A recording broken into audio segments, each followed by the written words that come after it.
Hello quilters, this is Caitlin with your AccuQuilt block maker tip of the day. Today we're going over how to build and save a piecer block. This is a specialty file that is saved within your software to convert your designs into other cube block sizes. You'll want to start by going to find your die and selecting the 4-inch block sets in which you will be only using these dies. You'll want to select the dies you want to use and place them into your workspace. There, you can start by building your block. Once you have your block finished, you can go and check that the finished size is a 4-inch size.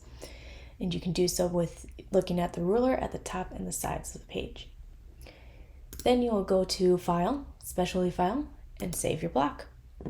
You want to name it and place it in the custom folder. Once it's saved, you can go to a quilt layout and you can place your block by going to the block library, go to custom and select the block that you just made. You'll want to select the size of the quilt layout and hit OK. You can also place your block with fill with block. You will go to custom and select the block you just made. And here you will not have to select the size, it will automatically fill to the size of your layout.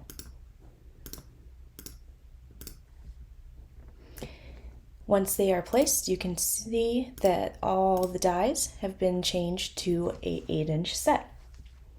If you are wanting to make blocks that are not within the piecer block specification, like these, you will have to use the File Save As function.